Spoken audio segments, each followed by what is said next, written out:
नमस्कार दोस्तों, बिहार जीविका रिक्रूटमेंट 2025 का ऑनलाइन फॉर्म भरने की प्रक्रिया चल रही है एंड इसको अप्लाई करने का लास्ट डेट 18 अगस्त 2025 से बढ़ाकर 22 अगस्त 2025 कर दी गई है एंड पेमेंट करने का लास्ट डेट 23 अगस्त 2025 कर दी गई है। अगर आपने अभी तक इस वैकेंसी के लिए अप्लाई नहीं किया है तो इस वीडियो को एंड तक जरूर देखिए, क्योंकि मैं आपको स्टेप बाय स्टेप बताऊंगा कि बिहार जीविका ऑनलाइन फॉर्म 2025 को सही तरीके से कैसे फिल करें, किस चीज पर ध्यान देना है और फॉर्म सबमिट करने के बाद आपको क्या प्रोसेस फॉलो करना होगा। तो चलिए बिना टाइम वेस्ट के वीडियो शुरू करते हैं।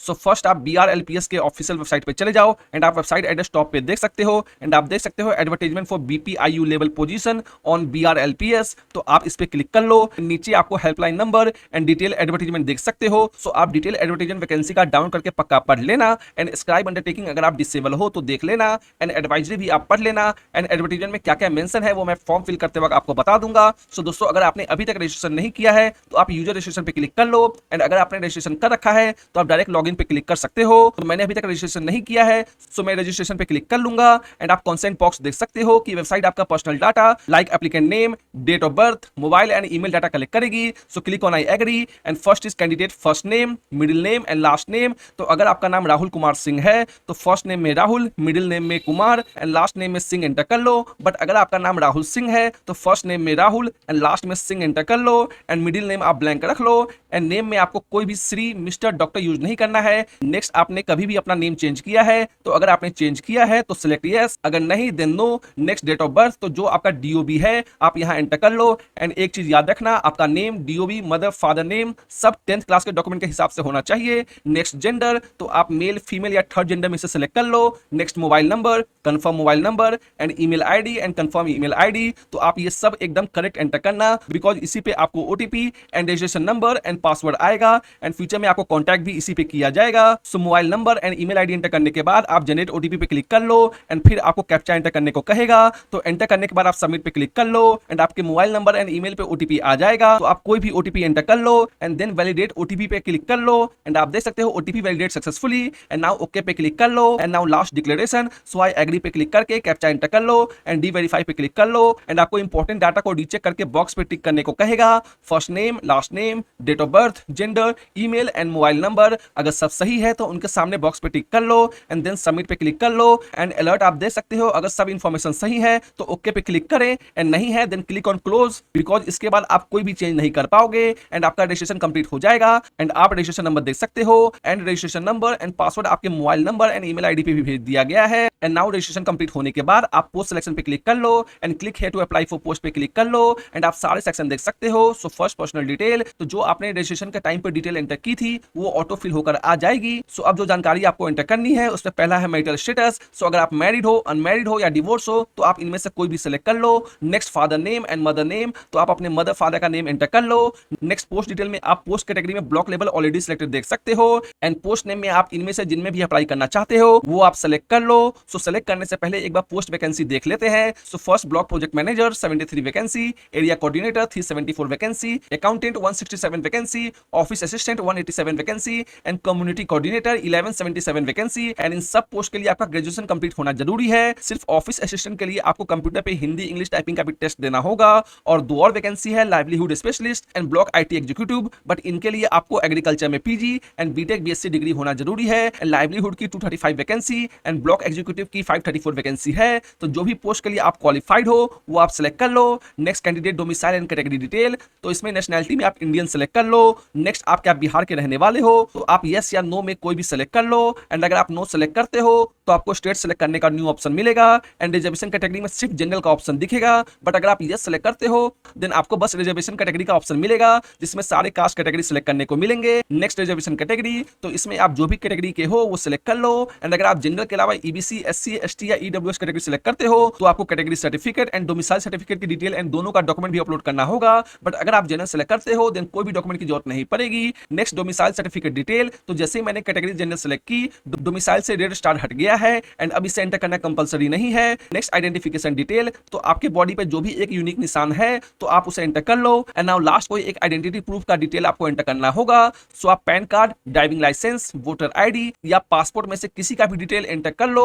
तो मैं पैन कार्ड सेलेक्ट कर लूंगा एंड इसमें आपको पैन नंबर एंड आपका नेम एंटर करने को बोल रहा है। तो आप जो भी ID प्रूफ सेलेक्ट करते हो उसका आगे चल के आपको डॉक्यूमेंट भी अपलोड करना होगा एंड बाकी सारे ID प्रूफ में आप नो सेलेक्ट कर लो so after entering detail voluntary submitting ID proof box पे क्लिक कर लो and then save and next पे क्लिक कर लो एंड आप देख सकते हो data save successfully. Now next section is additional detail. So first क्या आप 40% डिसेबल हो तो आप यस या नो में से सेलेक्ट कर लो।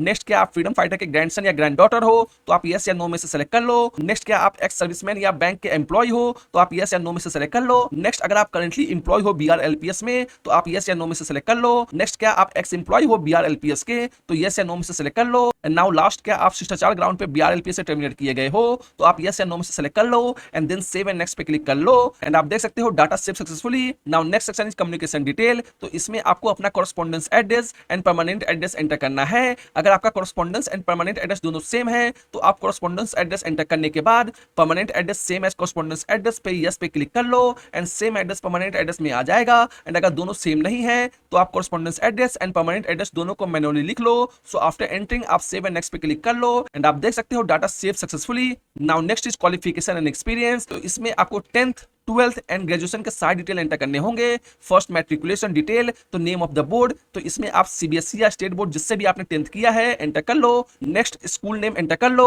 Next percentage of marks CGPA grade मेरा 10th में सीजीपीए मार्क्स था तो मैं सीजीपीए सेलेक्ट कर लूंगा। नेक्स्ट मार्क्स ऑब्टेन तो आपको 10th में कितने मार्क्स मिले हैं वो आप यहाँ पे एंटर कर लो। नेक्स्ट मैक्सिमम मार्क्स तो आपका 10th में टोटल सब्जेक्ट कितने मार्क्स का था सो वो आप यहाँ पे एंटर कर लो। नेक्स्ट कौन से ईयर में आपका 10th पास हुआ है वो आप यहाँ पे एंटर कर लो। एंड नाउ लास्ट डिवीजन तो आपका 10th में कौन सा डिवीजन था वो आप यहाँ पे एंटर कर लो। नाउ नेक्स्ट 12th डिटेल तो इसमें भी सब सेम है बस एक सब्जेक्ट ऐड हुआ है तो इसमें आपको साइंस कॉमर्स एंड आर्ट्स का ऑप्शन मिलेगा तो जो भी आपका 12th में सब्जेक्ट था वो सेलेक्ट कर लो। Next is post specific qualification detail तो इसमें आपको ग्रेजुएशन की डिटेल एंटर करनी है तो इसमें भी एक न्यू ऐड हुआ है क्वालिफिकेशन डिग्री तो इसमें आप graduate degree in commerce select कर लेना। एंड कॉमर्स इसलिए लिख कर आ रहा बिकॉज मैंने अकाउंटेंट पोस्ट के लिए अप्लाई किया है। एंड अगर आप area coordinator office assistant etcetera post apply करोगे तो इसमें ग्रेजुएट इन एनी स्ट्रीम लिख कर आएगा। एंड सब्जेक्ट में आप अगेन कॉमर्स या साइंस जिससे भी आपने ग्रेजुएशन किया है एंटर कर लो। Next is any other qualification detail तो अगर आपने पीजी या कोई और डिग्री कंप्लीट की है तो उसका डिटेल यहां एंटर कर लो। Now last is experience detail तो अगर आपने कहीं भी जॉब किया है पास्ट में या करंटली कर रहे हो तो उसकी डिटेल यहां एंटर कर लो। नेम ऑफ ऑर्गेनाइजेशन में कंपनी नेम, पोस्ट हेल्ड में आपका पद, नेक्स्ट जॉब को ज्वाइन करने का date and last date of job. And अगर आपने 3-4 जगह वर्क किया है तो ऐड रो पे क्लिक करके आप रो ऐड कर सकते हो। सो आफ्टर एंटरिंग ऑल डिटेल आप सेव एंड नेक्स्ट पे क्लिक कर लो एंड आप देख सकते हो data save successfully. Now last section is document and payment तो इसमें आपको अपना recent passport size photo, signature, 10th 12th and graduation certificate and marksheet, एक आईडी प्रूफ तो मैंने पैन कार्ड सेलेक्ट किया था तो मैं पैन कार्ड अपलोड करूंगा। अगर आपने ड्राइविंग लाइसेंस या वोटर आईडी का डिटेल एंटर किया होगा तो वो आपको अपलोड करना होगा। And caste certificate and domicile certificate upload करना होगा अगर आपने रिजर्वेशन कैटेगरी में ईबीसी, एससी, एसटी या ईडब्ल्यूएस सेलेक्ट किया होगा।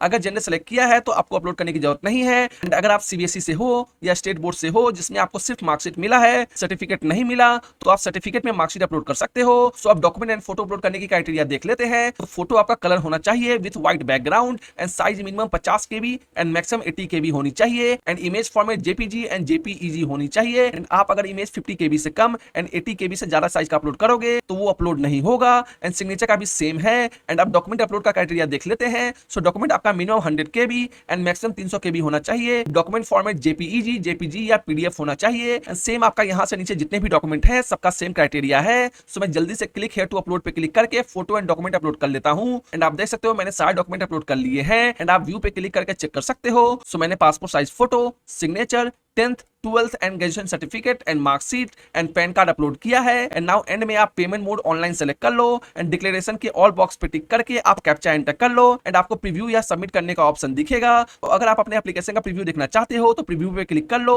एंड प्रीव्यू देखने के बाद सबमिट पे क्लिक कर लो एंड आप आ जाओगे लास्ट स्टेप पेमेंट सेक्शन में। तो आपको यहाँ net banking, credit card, debit card and UPI का पेमेंट ऑप्शन मिलेगा। तो मुझे यूपीआई से पेमेंट करना है, मैं यूपीआई सेलेक्ट कर लूंगा एंड वीपीआई या क्यूआर कोड का ऑप्शन दिखेगा। तो वीपीआई में आपको यूपीआई आईडी एंटर करना होगा एंड देन प्रोसीड नाउ पे क्लिक करना होगा। एंड सेकंड क्यूआर कोड तो क्यूआर कोड सेलेक्ट करके प्रोसीड नाउ पे क्लिक करने पर आपको क्यूआर कोड आ जाएगा एंड पेमेंट आपको 5 मिनट में कंप्लीट करना है। सो आप अपने पेटीएम, गूगल पे ऐप से स्कैन करके पेमेंट कंप्लीट कर लो एंड आपका एप्लीकेशन फॉर्म फिल हो जाएगा। एंड अब एप्लीकेशन फॉर्म फिल होने के बाद आप एप्लीकेशन का एक प्रिंट आउट या पीडीएफ सेव कर लो फ्यूचर रेफरेंस के लिए। एंड अगर पेमेंट स्लिप भी डाउनलोड करना चाहते हो तो कर लो। सो दोस्तों आपने देखा बिहार जीविका ऑनलाइन फॉर्म 2025 को फिल करने का complete step by step process. And अब आप इजीली अपना फॉर्म भर सकते हैं। है। बस ध्यान रहे एक भी गलती ना हो। अगर ये वीडियो आपको हेल्पफुल लगी हो तो वीडियो को लाइक जरूर करें, अपने दोस्तों के साथ शेयर करें और चैनल को सब्सक्राइब करना मत भूलें ताकि आपको आगे भी ऐसी अपडेट मिलती रहे। मिलते हैं नेक्स्ट वीडियो में, तब तक के लिए धन्यवाद।